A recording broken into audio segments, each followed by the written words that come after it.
जावेद भाई, MIM नगर सेविका शहर शेख के खिलाफ आपने जाति प्रमाण पत्र, फर्जी जाति प्रमाण पत्र को लेकर तहसीलदार के पास एक शिकायत दर्ज की थी। उस पर अब तक का क्या अपडेट है, ज़रा बताइए। देखिए, मेरे पास अपडेट तो मैंने नहीं बोलना चाहता था, लेकिन आप लोग के न्यूज़ वालों ने कहाँ से ये खबर निकाली और मुझे बुलाया गया। मुझे मजबूरन आपकी न्यूज़ के माध्यम से बता रहा हूँ। ये पूरा ऑर्डर है, इस ऑर्डर मैं आपको देता हूँ, आप इसको पढ़ लीजिए। इस पर सब कुछ खुलासा लिखा है, असली क्या है, नकली क्या है, कब उड़ेगी नहीं उड़ेगी, पूरा इस पर दारो मदार है। नहीं, आपने ये शिकायत जो है तहसीलदार को कितने तारीख को की थी? और अभी जो मामला आया है कि उन दोनों पर जो है फौजदारी जो है गुनाह दाखिल करने की बात आ रही है सामने, इसकी क्या सच्चाई है और कब ये जो है आदेश पारित हुआ, जरा बताइए। देखो, 17 फरवरी 2026 को मैंने तकरार किया था तहसीलदार को और कलेक्टर को कि भाई इलेक्शन जीतने के तुरंत बाद जो है 17 फरवरी 2026 को मैंने तकरार किया था। उस तकरार में मैंने ये लिखा था कि ये जो सर्टिफिकेट आपके यहाँ से यूनुस शेख का प्राप्त किया है, ये सही है या गलत है।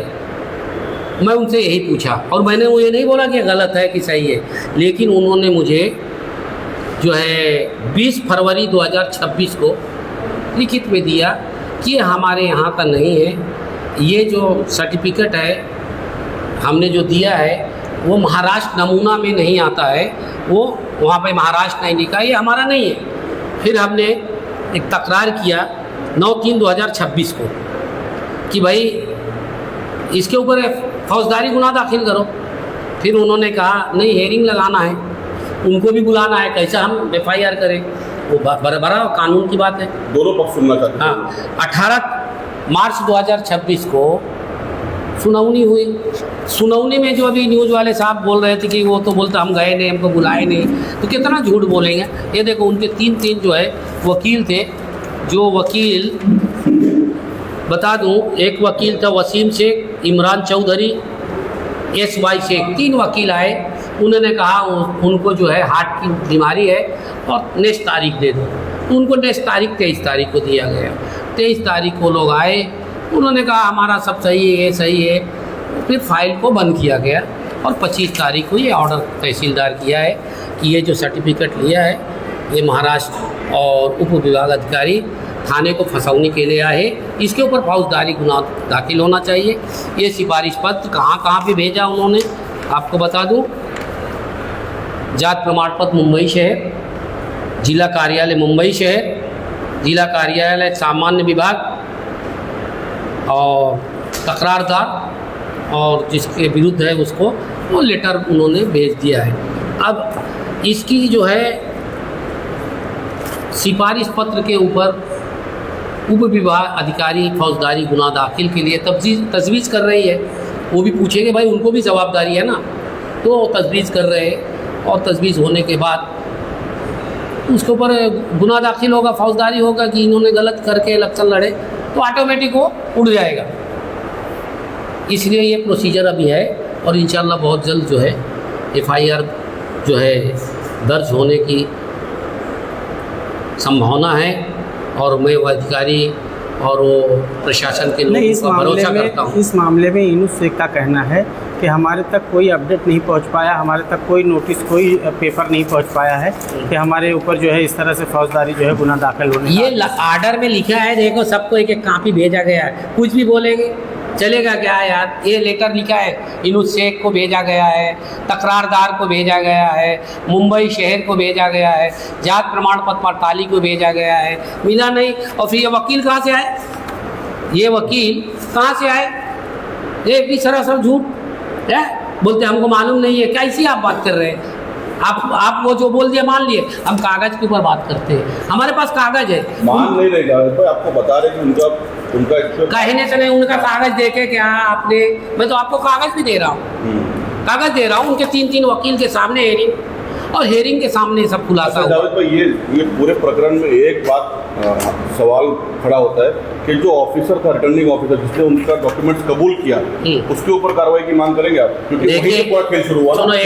एक बात बोलो, सुनो, जो नियुक्त अधिकारी होता है उसे पता नहीं चलता है कि असली है कि नकली, उसको ऐसा नहीं है लड़ लो, उसकी बात का वो procedure जिम्मेदारी तो है ना, उसकी सही तरीके जिम्मेदारी से जांच करे। नाम निर्देशन फॉर्म की जिम्मेदारी है, बाकी वो ओबीसी के लिए कोई नहीं पता। ऐसा अभी आपने कहा जावेद भाई, उस पर महाराष्ट्र कहीं लिखा ही नहीं है, तो उसको शंका नहीं हुई एक्सेप्ट कर, क्योंकि वो एक चुनाव लड़ रहे हैं, एक वार्ड का प्रतिनिधि बनने जा रहे हैं जीतने के बाद, और जीतने के बाद अगर उपचुनाव होते जैसा कि आपके प्रभाग में बार बार हुआ है 30 नंबर में, और आप ही ने इसके खिलाफ आवाज उठाई है, जो लोग गलत तरीके से चुनाव लड़ते हैं उन लोगों को घर बिठाने का काम आपने अपनी जात से किया है, तो इस पे लोगों को ध्यान देना चाहिए था अधिकारियों को कि इससे पहले भी कई बार ऐसा हो चुका है, तो बार बार जब होगा तो इसका बोझ कहीं ना कहीं जनता पे पड़ता है। देखो ऐसा है, इसके जो जवाबदार अधिकारी है उन पे कार्रवाई होनी चाहिए ना। जनता को पता है कौन सच्चा है कौन झूठा है, ऐसी बात नहीं है। जनता का मालूम है इलेक्शन जो हुआ है, अब उसके बारे में नहीं बोल सकता क्या है किस तरह से ये हुआ है। ये आपने जो बताया है कि सही कि ये अधिकारी ने जब उनका फॉर्म ही सही नहीं था उसको वायलेट किया है, तो समझ लो उनको सपोर्ट किसका है। मैं बोलूँ क्या किसको सपोर्ट है? इसलिए मैं बोल रहा हूँ कि इसकी तकरार मैंने राज्य नियोग आयोग को किया है, उस अधिकारी के खिलाफ, वो जीते हुए नगर सेवक के खिलाफ मैं नहीं किया हूँ। जो अधिकारी हर साल गलत कर रहा उसके खिलाफ मैं गया हूँ, और बहुत जल्द पीआई दाखिल होगा उनके खिलाफ। किसके खिलाफ? वो अधिकारी के खिलाफ। उसकी नौकरी जाएगी और ज़रूर जाएगी। आपको बता दूँ कि ये जो पैनल में जो काम किया है अधिकारी ने, कि इलेक्शन के दौर पे जब छाननी होती है, छाननी में सारे पेपर लगाना चाहिए, लगाया नहीं गया। खाली क्या लगाया गया? एफिडेविट लगाया गया, उसका फॉर्म लगाया गया, लेकिन उसके कागजात नहीं मिले। कागजात इसलिए नहीं लगाए गए कि लोग इसके ऊपर ऑब्जेक्शन लेंगे, इनको रिजेक्ट कर देंगे। ये बहुत बड़ी साजिश थी हम लोग को हराने के लिए, और किसकी साजिश है आने वाले दिन में हम आपको बताएंगे। जावेद भाई, जैसे कि जो आदेश आए हैं फौजदारी गुनाह को लेकर, अभी पद रद्द करने को लेकर जो आप लड़ाई लड़ रहे हैं, ये कब तक इस पर फैसला आएगा? देखो, मैं अभी कानून तो हूँ नहीं, कानून से मैं लड़ाई लड़ूंगा इंशाल्लाह, बहुत जल्द जो है इसका होगा। ये मत सोचे कि कोई 5 साल निकल जाए। अगर कोई सोचता है कि 5 साल निकाल लूँगा तो इसका मतलब साबित कर रहा है कि मेरा झूठा है।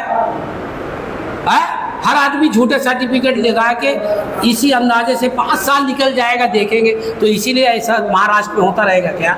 तो इसको हमको ख़त्म करना है। एक जनता आपसे जानना चाहती है कि जैसे तहसीलदार उमेश पाटिल साहब ने आदेश पारित किया कि इनका पद रद्द किया जाए, उन पर गुना दाखिल किया जाए, तो ये आदेश के बाद और कितना समय लग सकता है और क्या क्या प्रक्रिया बाकी रहेगी इनका पद रद्द होने की? देखो, ऐसा है कि जब वो आदमी को इतना बड़ा ऑर्डर है, वो बोलता मुझे ऑर्डर नहीं मिला। अभी आपने कहा, मैं तो नहीं कहा, आपने कहा मुझे ऑर्डर नहीं, मुझे कुछ जानकारी नहीं, ऐसा बता रहा। और मैं आपके सामने आपको कागज़ बता रहा हूँ, उसमें सब लिखा है किस तरह से उसका पेपर है, कहाँ है, कौन बाप है, कौन दादा है, कौन चाचा है, सब लिखा। आप पढ़ लो, उसमें मेरे बोलने की ज़रूरत नहीं है। और इंशाल्लाह बहुत जल्द ये काम होगा। क्यों? अभी जो है सरकार जो है एकदम फुल मूड में है। गलत लोगों के लिए वो एकदम सही है, गलत लोगों के लिए कानून उसका फैसला करे, नहीं तो ऐसे 5 साल निकालने के लिए हर बार लोग आएंगे। हर बार मैं कोर्ट में जाता रहा हूँ, कौन गया बताओ ना? अरे 5 साल निकल जाएगा, आप ही लोग बोल रहे हैं। तो 5 साल जब निकल जाएगा तो साबित हो गया कि उसका बोकस है। ठीक, बोकस है तो उसका कायदा में कानूनन कार्रवाई होगी, और ज़रूर होगी इंशाअल्लाह। ठीक।